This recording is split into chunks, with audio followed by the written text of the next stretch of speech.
Hello, listening people. Hello. Hello, Bartek. How you doing? Yeah, I'm doing well, Ryan. How are you doing?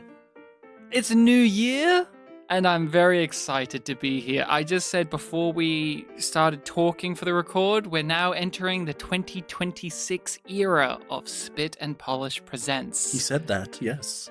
Beginnings are always exciting. Let's hope the ball keeps rolling down the court in a nice way, but I am very excited to be here with you talking about movies yet again. We've been on break, we've been enjoying our holiday times. Personally speaking, I've been watching a lot of movies in the interim. I've been seeing many in the cinema, I've been seeing many at home, catching up on ones from 2025 or just ones in general. We've had some movie experiences, you and I, as well. We had a little anime experience at some point in the last month or so, where we watched random anime and weathering with you. Yes. We watched Weathering with you, watched the Blackjack movie. Yeah. One of the 90s ones. Yeah, very, very fun times. But here we are today to talk about a movie that has come recommended by somebody. Either us hosts or the listening people can recommend a movie. We get around and talk about it, and it fell on you. You were the person to make us start the new year with a film to discuss. First time in many years that I get to start the year off with a film. Yeah, I bet you were crying about that. You're like, why couldn't it be a Christmas film that was foreign again? This hasn't happened since maybe like Poultrygeist or something. Oh, where? But you did give us the film, and what film did you give us? Sure, I wanted to start us off with something familiar and something that we both think is very good, and I picked the only Satoshi Kon directed film that we have not yet done an episode for, which is his second one, Millennium Actress. If people who have not had the chance to watch Millennium Actress, of course, do so. It is available out there. It's on YouTube in the US in a nice HD copy, just for free as a part of their service, not like an illegally uploaded thing, as well as I imagine many other places. It's quite the film, but how would you describe it to someone in a way that you want to egg them on to give it a viewing for themselves? Sure. So if you're familiar with Satoshi Kon, or if you're not, you'll either know or you don't know that a lot of his films tend to be very creative in their animation and storytelling. Like we have the one that was made before this, Perfect Blue, was a psychological thriller kind of thing where it's like, oh, what's real, what isn't. We did at one point Paprika, which was a sci-fi film where dreams were invading reality, so you got a bunch of like psychedelic sequences. Very fluid animation in that one. Yeah, and environments changing because of, the influence of the mind. This one is a more standard, I guess, story where it's about the life of this one actress. But the interesting element of it is that it is heavy on magic realism, where the story of her life, she's telling the story of her life to a documentarian, but the story of her life, which involves, chasing after this one man she met and fell in love with, is being told not just with like flashbacks to the events of her life, but also the films that she did. And in all of these films, you're seeing sequences that heavily resemble her real life experiences. So you have this blending of, okay, here's her doing her career, moving onwards, and then here's her in a film where the character is basically doing the same thing she's doing in her life. Very interesting storytelling. The animation, the style of it, the color palette of it is still that like 90s aesthetic, even though we're beyond that now. Like visually speaking, just moved on. Visually speaking, this looks much more like Perfect Blue than the next two films in his catalog do. Like, Toyogawa is like 2 years after this. Yeah, and it looks different. Yeah. Like we've talked about this when we've covered animation, but especially with Japanese animation, there's something about that 90s color palette, that kind of grime to it, even when you're getting something that's not, say, dystopic like Ghost in the Shell. When you get something like this, where this is, a very heartfelt story, there's a lot of yearning and aching, but it does have that certain, I don't know. There's a It's not. texture to the Yeah, color and the movement of the characters it's not. It's themselves. not sepia, but it kind of feels like it. Yeah, well, like it makes a lot of sense to have this type of texture and color and aesthetic to Perfect Blue, which is like a character study and a psychological thriller.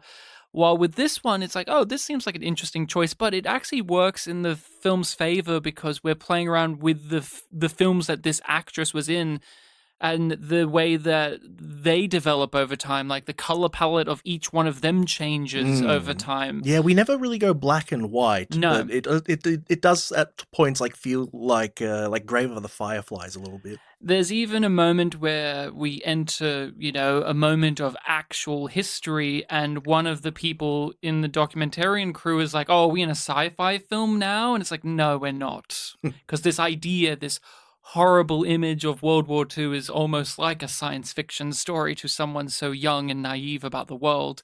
But please, everyone, make sure to give Millennium Actress a watch. As Bartek stated, this is the last of this filmmaker's films that we have yet to discuss on the podcast, but unlike the other ones, both of us have seen this before doing this discussion. Yes, this is your first rewatch of Mm. something from him, right? That's correct. My Yeah. first ever rewatch. When you went through watching his films, you described some of them to me. You described this one in particular as just like, oh yeah, and there was this one, and I'll let you describe your experiences with it. But Yes. the premise of it fascinated me. I'm like, oh, now that one sounds interesting. And over the years since having watched it myself, there's just things about it in terms of like its connection with the real world, with the real life actresses, and films of Japan and history of Japan.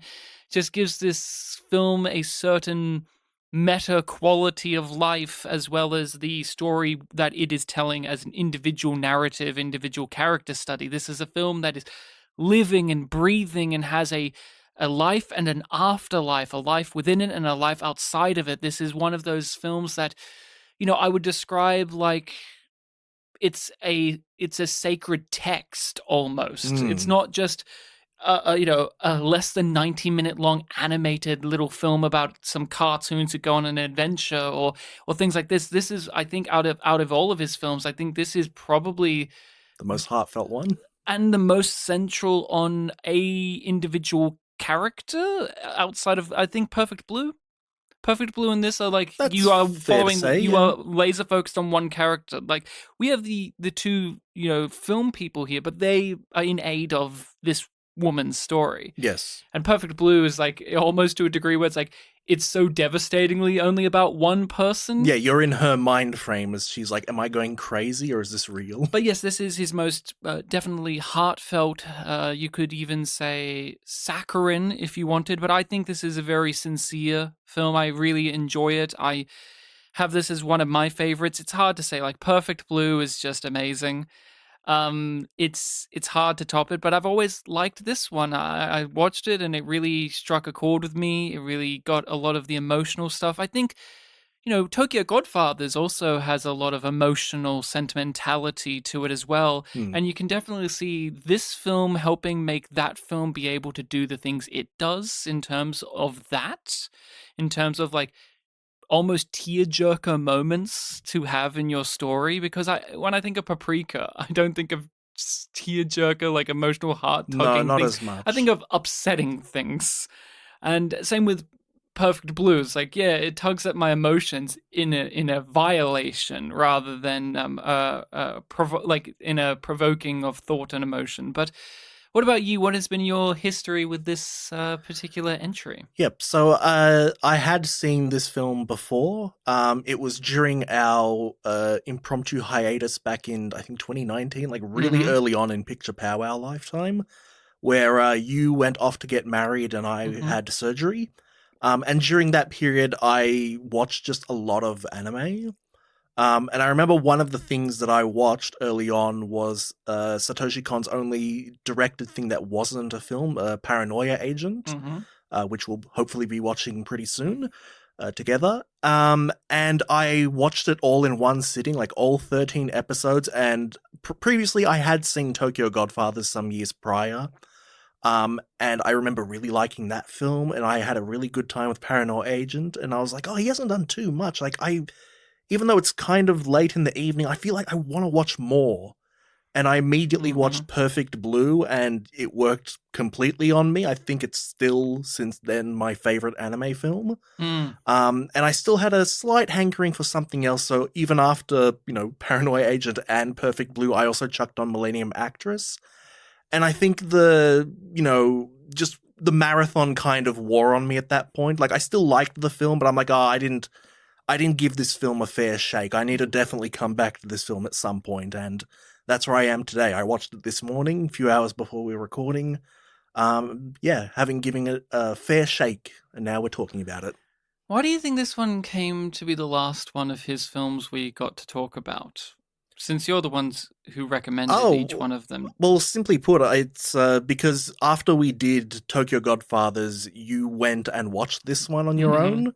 So I just went with the two that you hadn't Mm-hmm. seen, and then after that, I'm like, okay, I'm relatively satisfied with that. If we ever do Millennium Actress, like I was even saying, like, oh, you can recommend that one at some point, and that's when we'll round it out. But as we were finishing off last year, I'm like, oh, after the break, sometimes I feel like I need to warm up a little bit to get back in the swing of, doing weekly spit and Mm. polish. I want to pick something a little bit easier, and I thought, hey, let's actually just do Millennium Actress. It's something that I already have, an interest in watching again. I do have some fondness for it. It'll round out the whole Satoshi Kon journey that we've had. So yeah, that's why I picked it. I was very happy to sit down and watch it again, and it worked even better on a rewatch. I think being able to appreciate some of the nuances, knowing where it's already going to go and what that means for the character that we're following, and then looking at it in retrospect. The final line of the film is a really great button on everything. And so on a rewatch with that notion in mind, it really makes some of the scenes more engaging, but also all the more heartbreaking and also heartwarming in a weird way. So this definitely was still very much a film that worked for me. And we've been watching in our spare time, as well as over the years on the podcast, we've been watching a lot of animated things, whether for TV shows or movies, anime or western. And there's just something striking about, especially Japanese animation, where they can tell these very adult stories. They can tell these Hmm. emotionally complex stories, these stories that, yeah, will make you cry or will terrify you or will, even bring humor out in you. And they do it with such like ease. I still think like the West has a bit of a problem with in the movie form with animation, specifically America, I will say, with this idea. Still, the wrestling match of it's for children or it's got to be horny Yeah, it's for got to be like very adults, sophomoric. and that isn't universal. There's clearly ones that do, hit the sweet spot. But with Japan in particular, they often can just hit this area. And I think what really won me over with Millennium Actress, both times I've watched it, is that there's a sincere interest and passion for the industry itself and the character that we are following. Like, when we've watched other films over the years, like that can be a real selling point of just like how much you can feel the filmmakers are deeply invested in the world and the people we're in the world with. And that was, you know, the joy of this, and it's literally baked into the premise of this movie. This movie basically has a character that could be the director himself as a self-insert who's just like, I'm a Yeah, fanboy yeah. and I want to follow this actress I like, and kind of be like, isn't this actress cool? Yeah, the film really sells her on like being this legendary figure that, maybe not everyone in the modern day knows about, but like this one character is really obsessed with and, is just like worshipping the ground she walks on. But then it's also able to put you in her shoes when you experience the story of her life. So how was it on the rewatch? Yeah, giving it its own time to just be the only thing that I'm watching, it was a very good journey. I'd forgotten quite a lot from it. Oh wow. So I got to re experience the twists. Ah, man. So one of the things that I knew going in this time that I didn't know last time was like the stuff about the real world, like referencing Japanese movies and referencing like obviously historical and cultural pieces that this woman's life obviously skims over and Yeah, she goes was born in across. 23, and you see her grow up over the decades. And obviously going into the first time I'm like, okay, I'm going to understand this on a very primal level, like, okay, the film's giving me this. But now coming back to it, I have a little bit more context, not all of it, but enough to be like, okay, this is a fascinating film. And one of the things that I think was really beneficial was last year we watched a few older Japanese movies, Hmm. and we watched Late Spring, the Ozu film, and there's a lot of Ozu references and a lot of Ozu aesthetics and moments in this. There's specifically, I'm thinking of the scene where it's like mixing again, all of it mixing with her real world and the film world, where she's getting told off by her mother figure for not marrying yet because she's getting Mm. older, and it's shot exactly like an Ozu film. They're sitting on the floor, the cameras are like at that specific level that he loves to do. It's very serene, and then when we realize it's a film set, then it changes, and it's Yeah, it like, goes from the oh, mum to the rival and actress. it just changes like, oh no, I'm now out of the Ozu film setting, I'm in a Satoshi Kon setting, oh no. And I thought that was like stylistically so good each time we did. It's like, now we're in the Kurosawa setting or this type of setting, and then when it would shift to the Satoshi Kon style, it's almost like, oh no, the perverse, in quotations, real world is Yeah, coming and in. they do it also, yeah, for like longer sequences. Like that's a fairly long one where it's like you Mm-hmm. have this whole conversation, then you have jarring, switch to real world. And there's really short ones too. Like you get a foreshadowing that there's going to be like a Godzilla film that she was Mm-hmm. in pretty early on. And when they do the Godzilla film, it's like just two shots that are like 4 seconds each. It's like, military man shouting, "Don't go," and she's like, "I need to go," running towards Godzilla, and then it just cuts to real life. It's the bus driver. The bus has crashed, and he's like, "No, passengers need to stay with us," but she's run off. So there's with the central character, she's now, when we meet her in the current day, she's in, what was it, her 70s she's in, Yeah, and I is think considered so. ancient by the young cameraman. Yeah, if it's 2001, she was born in 23, then yeah, she's got to be like Yeah. close to 80. Yeah, and we meet her and she's, older. I like the character design. Like she has this distinct mole on her face, Hmm. and this distinct hairstyle. Even when as she's getting older, the hairstyle changes. There's certain aspects of the hairstyle that remain. It's simple stuff, but it's good to have like these things about her that will not change or do not change, and because that's a part of her character, there's a central thing that Hmm. will not budge with her. It will like get a little bit blurred over time, but it's still always in her as You a always know character. it's her, yeah. Yeah, yeah. Whether it's her aging or her in different roles with like different makeup.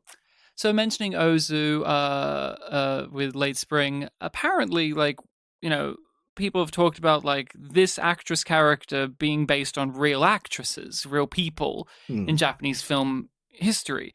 And the big one that is pointed to, that Satoshi Kon himself acknowledged, but he pointed to another actress being the one that's more focused, but the one that lines up really well is the lead actress from Late Spring, Mm-hmm. because she did this like she was big film star and then suddenly left and just disappeared, like disappeared from the industry and just went into Okay. retirement, and not a lot known as to why that is. And a lot of the films that she did are very similar to a lot of the films that are referenced in this. And she was like in 100+ things. She was a huge star, and we saw her in Late Spring, and she's one of those characters in that movie where it's like, oh yeah, you actually do see that character type that she played in that movie kind of echo with the lead character of this movie. And it is interesting to see that kind of connection there and that kind of meta-ness there. Even though, like, from Satoshi Kon's point of view, it's like he acknowledges, like, that all lines up, and that's probably in the background of like what happened here. But I was actually looking at this other actress, but the other actress I'm not as familiar with. But you do look at her stuff in like her movies, and even some of the naming conventions kind of line up. So the first actress was Setsuko Hara, which was Late Mhm. Spring, and the other one is Hideko Takamina, and she's like in a bunch of stuff, but she's one where she kind of kept working and then slowly petered out. Mhm. And then, but he just was more fascinated with that. But it is interesting when you come across a movie that is playing around with like real things, but it's slightly a degree or two off enough to be its own little story. But if you're into what the film is doing, you can understand like, oh, I know who it's referencing. I know what this Mm. is. Yeah. Oh, that's interesting. And if it's tastefully done, like this feels like a love letter to these actresses, to these people. Like the documentarian guy is a fanboy, someone who wants to put himself into these, into this lead character's life. Like he's like, Mm. I was actually a part of your life in a weird way, but I didn't want to mention it. But then also he does insert himself into the Yeah, yeah. films. He even says like I was just some minor crew member. Like you barely remember me, even though he ends up like being the person that saved her life at one point. Mm-hmm. And even she acknowledges like, how could I have forgotten you? Saves her life again too near the end. Like, or at least he takes a bunch of the debris Yeah. again. Now a lot of the twists that I was talking about before were regarding him. Like, oh yeah, not only was he a member of the crew, but like he knows what happened to the guy that she was searching for because he talked to the police officer that The villain. interrogated him. Yeah. Yeah. And so you get this sense in retrospect, like, oh, a lot of the times where he appeared in all of the, movie sequences, it was to help her try to find him in some way. So it's like leading her to the truth in a way. The film's way of like going through time, obviously, with the bleeding of reality to the movies is genius. But the way it's also done, it's almost like montages, like Hmm. we not vignettes, but montages. But the non-linearness kind of amplifies as the film goes on. Like we're kind of jumbling around a bit, and like, oh, this happens and this happens. Now we're back in the real world in the interview, and you see that she's acting it out, and he's acting it out with her. And there's a level of like, oh, are they like, is she a bit senile? Like, what's going on? Like, Hmm. there's this minor questioning of like what is real, what is not, which obviously coming off a Perfect Blue seems obvious to say, Yeah. but I think there's a gentleness to this film where that's not really the thing that's important, but it is in the air a little bit. Yeah, it feels like, with the film playing around so much with obviously non-naturalistic, uh sequence putting together, you can just forgive it, or even just think like, oh, he's such a big fanboy that he wants to act out some of the scenes. Like he does it at some points where it's like, Mm-hmm. oh, I cried so many times at this scene, and then that's like the reveal that like, oh, this is the first like movie scene that we're seeing. This isn't just her Mm. at a train station. They even have the spaceship that we begin with scene be, bookending almost with him watching this on his TV and like joyously like playing along with it. And then when we come back to her and the rocket ship having to fly off, and we basically play that scene again at the end of the movie, and he's in that scene. And the cameraman too. There's like a real emotional like heartbreak of her saying like she has to leave now. It's like, oh no, you don't, like he doesn't now we've experienced her story. This scene at the beginning that's like a nice little sci-fi pastiche riff now actually has context for us Mm. the viewer, and for him as a character who was previously like just a viewer, now he actually has emotional context for what this scene meant to her the whole time. Yeah, and we need to stress to listening people that haven't seen this that it's not a film where you need to piece together what's real, what No. isn't real. It's a film that's real, that honestly is having fun with that whole notion because, we mentioned that there's two documentarian characters. Mm. There's the one who is the big fan of hers that's like doing the interview and like playing important roles here and there. But then there's the cameraman who is very nakedly characterized as like just being there to do the job. He's not into this actress. He's, just there to get paid. He's doing camera work, but he is genuinely reacting confused to like why he's in the movie now and like mixing up Hmm.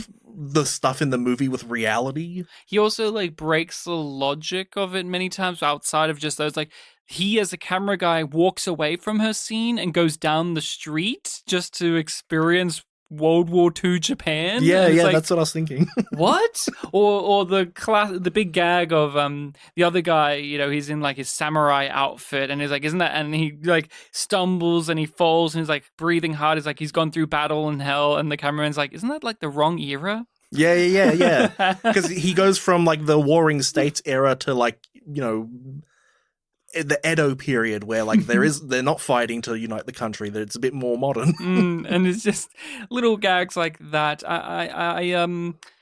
With both of them as characters, they enter in as realistic, as normal, and then with the story being told to them, the magical realism stuff happens.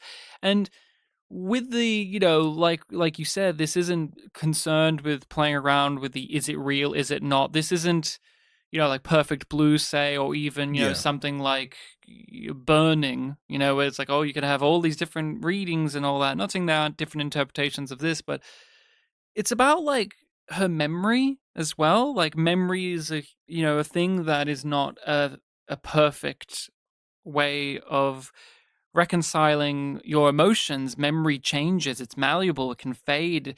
One of the most like devastating moments was her acknowledging, like, after all this time, the man that she's been chasing, after all this time, she no longer remembers his face. Hmm. And yet she's going to tell them all of these stories that revolve around this guy, something that's so central, so important, but realistically speaking, you're obviously going to present that in a weird way because she's got an aging mind. Yeah, and you contextualize that with the sequence that they show when she has that breakdown where she's like a school teacher and like all her giddy schoolgirl students are like asking her these questions like, oh, well, where did you meet him, like, oh, what's he like, and you even see that on the board there's like all these questions written in English which are asking those hard-hitting questions like, when was the last time you saw him, like how long between this time and that, and that's when she breaks down, and you see in real life it's happening there too. There's also like there's this divide between her being portrayed as a regular person and almost this mythical being, the Millennium Actress. That title of the movie gives it almost this goddess like stature to it. Hmm. But we are spending the time trying to really reconcile the fact of all of that was never important to her, the fame, none of that. I became the biggest star in Japan. You never really see like the tropes of that matter Yeah, to her because realistic, like what she is all about is I'm a small, vulnerable girl who had to grow up and realize that perhaps the thing that I've been chasing after never existed. yeah, it's weird. Like the she does rise in the world of cinema and becomes more and more famous, and you do see bits of that here and there where it's like, oh, now she's at a promotional thing doing the same pose as the Godzilla from the Mm-hmm. film she's doing. But it never focuses on that as like this is the point of the film. It's just like, oh, she's growing up and here's stuff that you see. You get that a little bit more with her like rival actress character who starts off as like, oh, I'm Mm-hmm. already famous and I'm like, oh, what was your name, Chieko. uh but you see she becomes older and older as well as Mm-hmm. the films go on, and she starts getting smaller and smaller roles playing older and older The ladies. mother role, yeah. Yeah, and that growing resentment of her that's no longer like looking down at her but being jealous, and the film eventually comes out and like says that straight up, but you see that happening on screen just naturally. But then, yeah, she's getting lionized and demonized by this one character, but then other people, like our documentarian character, like the directors, like all of this, like fans or admire her or see her as the Millennium Actress. They don't think of her as a person almost. They don't think of her as Hmm. this neurotic, vulnerable, multifaceted individual. He's here because he's like the documentarian guy's here because he loves her. in his way. But now he has to sit and hear her story, and he loves her even more because he realizes she's a fully rounded person rather than this glorious image he not only saw on the big screen but one that he got to see on set. And Mm. him saving her is just another thing of like, I saved the heroine, I saved the girl. And now throughout all this story, but she's also, as we see in her flashbacks in these films, she's just a regular person. But there is this weird thing throughout the movie where it's even the world that she lives in, the real world, the world that they are inhabiting, Mm-hmm. is dictating that she is not regular. She is still magical because she's connected to the earth itself, because in these important moments in her life, she makes or just earthquakes happen. Yeah. It's I like that touch. It's something I didn't appreciate the first time, but this time round, it's like she was born and there was an earthquake, and as she's about to die, there's another earthquake. And like all these things are like connected to big turning points in her psyche Yeah, and in her someone- life or something. And it's like, even in reality, in quotations, reality, she's still not of us. Yeah, there was some line that someone said that was along the lines of like, oh, this will happen when it's like a pig's, start flying things, like when the earth shakes. And it's like, well, that's literally been happening so many times throughout her life. It happens like 3 times in the one day that this film takes place in. And of course, if this film being as nerdy as it is with that stuff, you can read the trivia about like which actual like real life earthquakes these are. Mm. And like yeah, how it lines throughout up. history. Yeah, they're throughout history, and like you can like if you aren't already adding up throughout the movie, you can figure out what age she is by which earthquakes happen in what locations. Oh, that's So cool. yeah, I isn't didn't that think of interesting? Yeah. That's fun. Like again, this is a film made by people who are not only nerds of history but nerds of the industry, and they're gonna bring it together, baby. Because like in Perfect Blue, she was also she was like a She was an idol who was transitioning to being an actress. and you can tell like there's still a fascination with the industry there, but that almost feels like a little bit more of a framework to tell your psychological thriller story. While this, you can't. It's so woven together, you can't separate this tapestry. Both are about an actress with a crazed fan. Yeah, but in a different way. Mm-hmm. One's much more heartwarming. Oh yes, yes, Perfect yes. Blue. Did you have a favorite sequence, just animation wise? Because with Satoshi Kon, he had just this visual flourish with each one of his films. There's always like a moment where you just go, that's great. That's just one of those great scenes. It's hard to pick here. Like I remember there was one sequence where it like transitioned from the past to the present, where it's like you see the documentarian guy, and it's like, oh, you're going to transition to what he looks like now, and you can like see his face age, and it does do that. You mentioned montage before. There is a montage at the end. It's when she runs out of the bus in Hokkaido, and it just very quickly between shots cuts between like all the different films you've seen to have this one weirdly somehow still working smoothly flowing together shot sequence of her running just as all these different characters. And it's like the film's now on like fast forward with the whole like jumping between films and eras, and it still works. I liked when we went to her samurai movie era, just all of the colors, the outfits, her running up the stairs to find the dead master, and like all of that was just so well realized. It made me think of like Kurosawa's like samurai stuff, especially Ran. There's a lot of that in there, and I was just like, oh, okay, yeah, we're really having fun with that. Yeah, even the one after that when she's the ninja, like it still did feel kind of like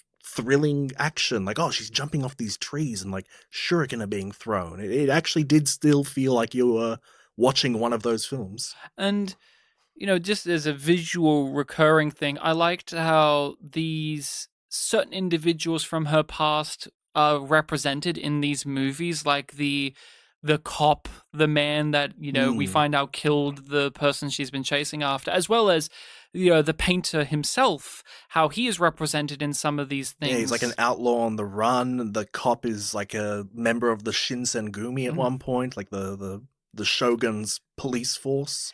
And like the level of how gnarly his scar is depends on what she's feeling and what movie setting it is, and then the real world.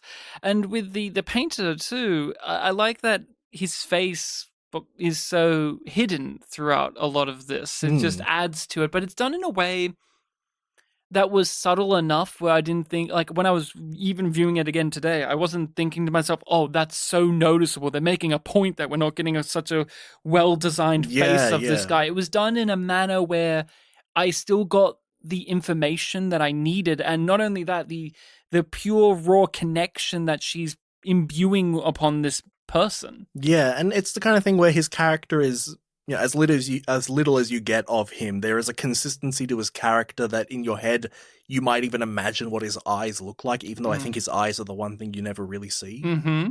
Like he probably has like kind eyes, maybe tired eyes. Eyes of it's an like, artist. I'm sure I saw them, but no, then you watch the film, it's like, no, you don't see his eyes. No, this isn't Lupin, where you get to see what's his name? Jigen's eyes, like Jigen's eyes, beady eyes. in that one scene in the movie. This was one where it just crept up on me as it went along, because having seen it before, I knew the emotional wallop I was going to get throughout it, but it still did it again. It just slowly just creeping up on me in terms of just how much it just made me like very melancholy. There's a very melancholy feel, but there's a happiness to it all. This is a happy film, even though there's a lot of like yearning is the word to describe. This is a film about yearning and connection, but it's not depressing. It has sad elements. It's melancholy, but I would say it's an uplifting film. No, absolutely. Like the second last sequence in this film is, you know, her in the hospital, basically on her deathbed. Like the documentarian fan guy is like, oh, you know, the doctor said you'll be fine. She's like, you're a poor liar. But the whole experience that she had with him, you know, him coming to her, returning the key, letting her tell the full story. They have that line in that hospital sequence where it's like basically saying that because of this, I can now continue chasing him. And then she has the line, obviously, in the final sequence where it's like, the thing that I really loved was chasing him. And it's like, oh, good. That means that, you know, in a way, this film was about restarting the journey that was abandoned. And the film ends with her full speed ahead on that journey on a spaceship. And it's like, yay.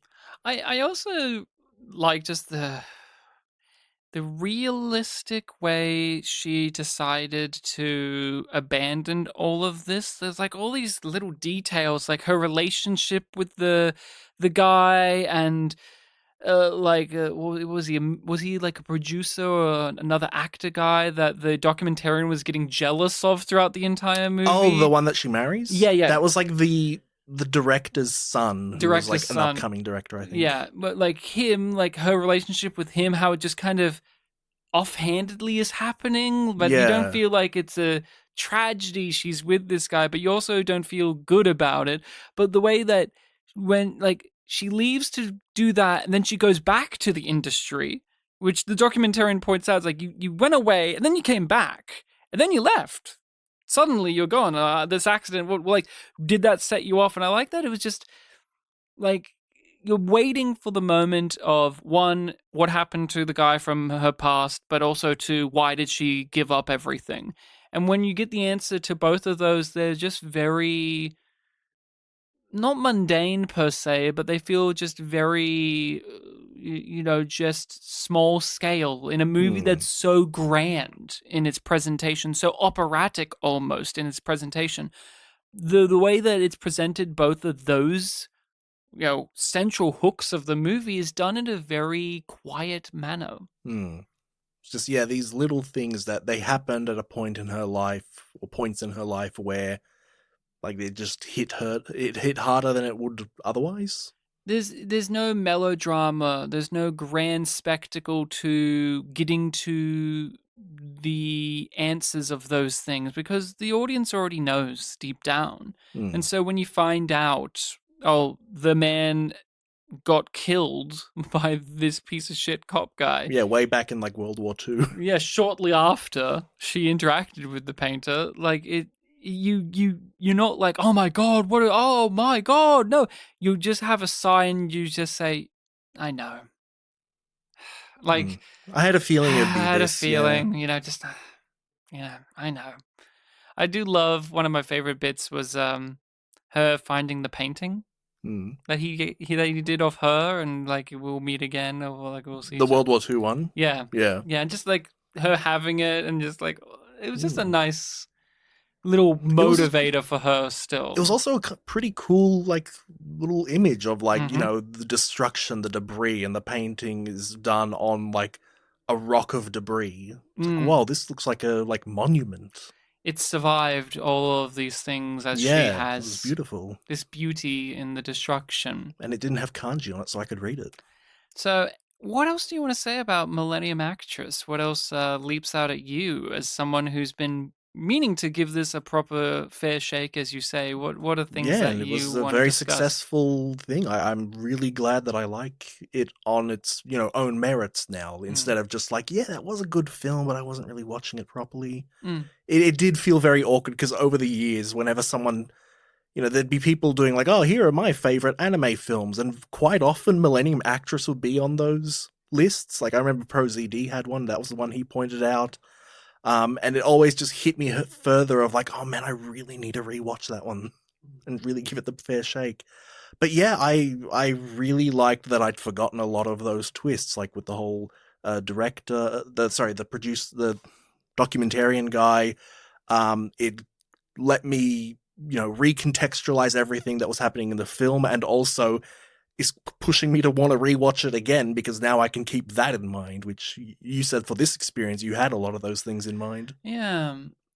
With Satoshi Kon as a director, as a creative force, I can only speak for myself, but when I think of him, I think of stuff like Perfect Blue, Paprika, what little I know of Paranoia Agent. I think of him like as this dark, brooding, he tells fucked up stories or gives you like surreal imagery, that gives you these hard hitting things, Hmm. he's someone with a real artistry and flair. But then you see something like Millennium Actress or Tokyo Godfathers, and there is a real tender side. There is this real sweetness to it. Like a lot of the stuff that you would say is like the Satoshi Kon shots aren't in this as much. Like there was no like fish-eyed lens Hmm. shot. Like when we did There wasn't the really Pat any. Labor 2 film, we knew, oh, he's worked on this in some way, and then we looked it up and he was like an artist in this way, and you just knew. But a lot of those aren't here, but then it's still so very much his style. Yeah, this one and Tokyo Godfathers doesn't really go for like unsettling that much. Like Paprika definitely did because it was mind fucking you.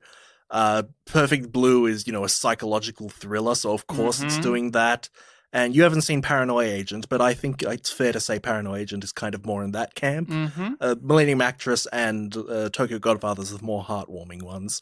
But I no, when I think of Satoshi Kon, I actually do think more along the lines of these two, the more emotional ones, especially Tokyo Godfathers. You have a real soft spot for that. That was the first one you saw, right, of his films? Yes, yes, Yes, years before yes. I saw everything else. Which, yeah, I didn't say it before, but I think I watched Paprika pretty soon after Mm.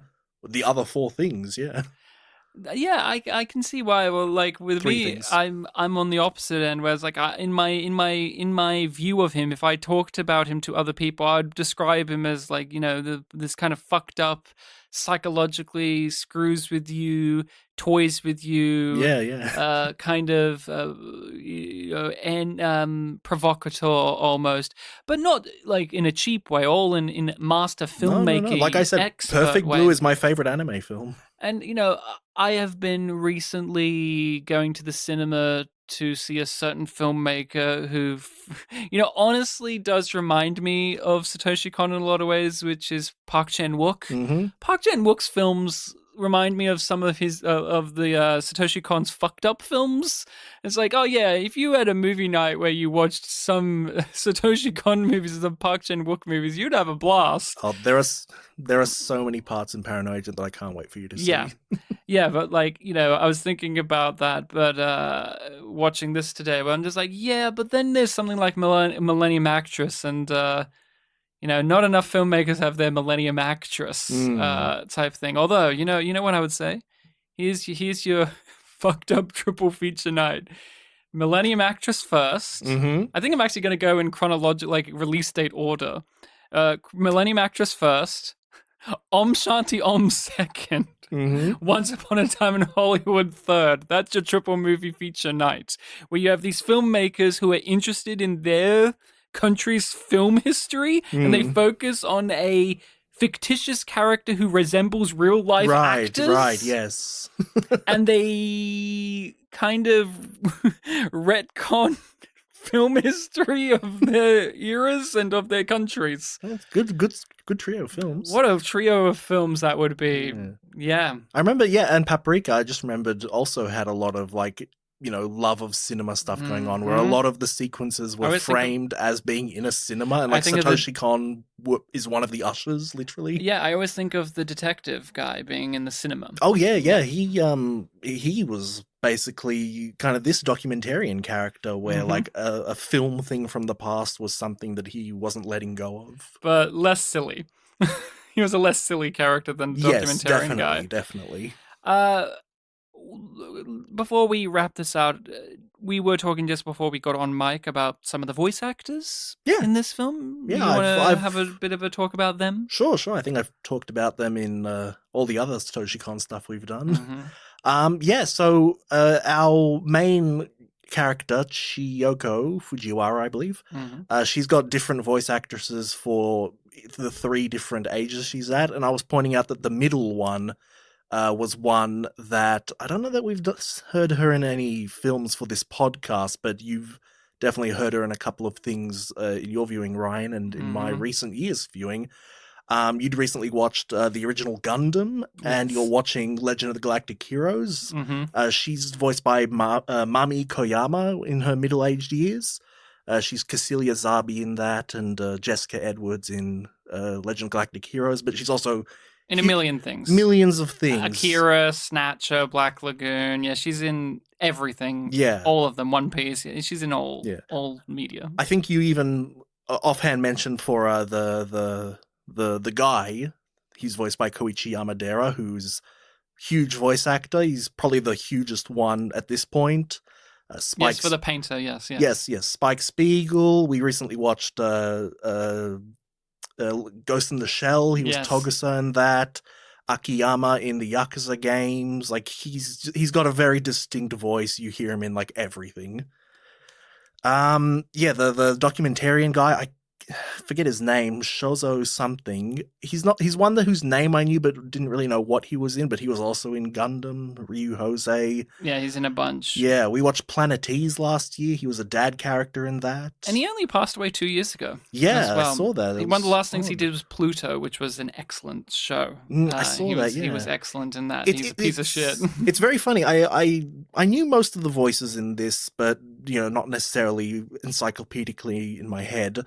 It's weird that with a lot of anime films, they tend to get voice actors who like just do anime films, but this one had quite a lot that were like just TV show ones as well. I was a bit surprised by that because looking through it too, like a lot of these are like TV and video game voice actor people, not so much movie ones, which we've done a few of the movies and it's like, oh, this is a movie. Yeah, like the youngest voice of the main girl, she's like the main girl in Bleach. Yeah. Yeah.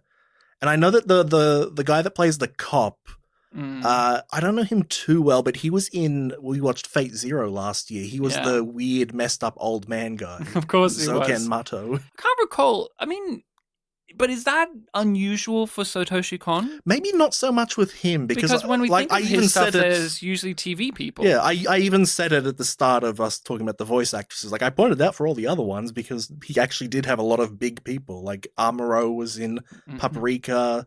The cop in that is Akio Otsuka, who's in like everything. That's Snake, right? Yes, the Snake guy. Japan's Full Metal Snake. Yeah, Full Metal Snake. Full Metal Snake. Full Metal Solid Snake. Yeah, the villain or the person that is revealed to be the villain in Perfect Blue is the voice actress of Ash Ketchum in the Japanese Pokemon series. Nice. Yeah, there's just so many known names. And they all did fantastic. They were all very fun. I love, character design wise, just like the illustration. I do love the documentarian, and I love like the juxtaposition of him young and him old. Like he was fun when we got to see Mm. them blurred the Yeah, line the together. transition I meant Yeah, before. yeah. He was a fun Mm. character, and I thought, humor wise, they rode a very delicate line of goofiness, because at the beginning, when you have them bumbling around in this gorgeously animated and well realized backdrop of her life, a part of me was like, go away. But they actually become a welcome addition as the story Mm. goes on, Yeah, and even the uncaring one. yeah, even the uncaring one. And I like his journey. It's not like he cares so much more by the end. He cares a little bit more. It's not like a complete Mm. 180. He's moved maybe 40 degrees. He's That's not not. nothing, yeah. It's not nothing, but you see what I mean? It's not Yeah, like yeah, by the end yeah. he's a big fan of hers now and he's like weeping. Oh no! He's reasonably moved Mm. for what he was, which was a cartoon, apathetic young guy. Yeah. Oh, and I think also when I was looking up Koichi Yamadera, the painter guy, I was looking through his works, and I think he did play minor roles in both of the next two films. Like he was like a cab driver in Tokyo Godfathers, and I think he was just one of the agents in Paprika. That makes sense, but Yeah. that is Millennium Actress. What a film! What a film! And what a filmmaker! Only 4 films. Yeah, he's done a lot of work in the animation industry, but in terms of directed things, it's 4 films and 1 anime series. And this is just how the industry is. It doesn't matter if it's from Japan or from Hollywood or from Bollywood. It doesn't matter. The thing is, you can be a legendary filmmaker. You could be someone who has an output of dozens of films or 4 films, and it's the art that stands on its own. But the thing that I find so heartbreaking is you look up Satoshi Kon, and he was dying of, what was it, pancreatic cancer, I do believe. I can't remember. He was still making a movie. Yeah, there was something. Did it get finished? And he died before it could be done. It got handed off to another reliable guy. And, we're not going to give more budget to this. And so that film is 60% complete, and we'll never see it. It just needs more frames added to it. I've looked this up years ago. I can't remember the full details, but it feels like they just lost the drive to finish it. Yeah, it's like they lost the budget. And that's the thing. Like, you would think, in a real, good-hearted world, the loss of one of the greatest artists of that generation, of that time, was, working on a film and didn't quite get to finish it. They handed off to another pretty reliable person to do it. Yeah, we can finish it. We can do artificial intelligence. I was literally about to say, wasn't AI like that? Yeah, but unfortunately, that's just not how it is. This is just a case where, the guy's last film was Paprika, right? Yeah. Pretty great film. Oh, yeah. It's of the films, it's probably 4th on my list, but in terms of when you say, oh, what's a film to watch that's just going to be an orgasm for your eyes, like Paprika's the one that I immediately think of. And culturally impactful. That's got one where you can see how it influenced and has been referenced in a whole bunch of things. But Millennium Actress, of course, highly recommend. This is something that I think you could see a barrier to entry problem when you describe it to someone, but just sit down and watch it to them, because I've seen it be described as like it's a movie that you can't really appreciate unless you know the Japanese film industry or this specific actress that they're working on. But I like, with Satoshi Kon himself, he even said that, yes, you can reference these 2 actresses, but he wanted this character to be a human being. She was completely comprehensible to me, and I didn't really know these films, and I wasn't thinking of Late Spring when I was rewatching it.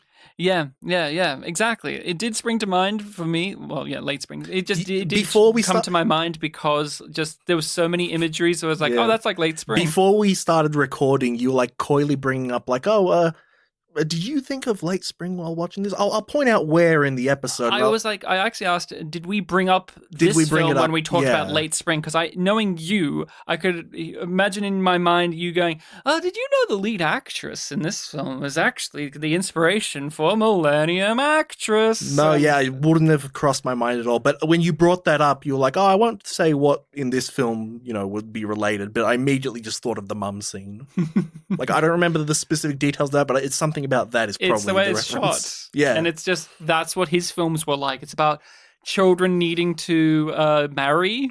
And because there's other late movies, like they remade Late Spring where she plays a widowed mother who's trying to get her daughter married, called Late Autumn. And it's, yeah, it's just one of those weird things where like that Ozu just like, because as we talked about with him, that was him. He lived with his mother and was single. But that is Millennium Actress. What a film. Now, we have to... Well, hold on. Do you recommend it? I said I recommended it. Okay. I did. Do you recommend it? I do Yes, you recommend it. Yes, I did say. Yes. But we all recommend. Satoshi, do you recommend? Well, yes, you do. Thank you. Hey, stop putting words in his mouth. Stop putting words in his mouth. Let him speak for himself. Let him speak.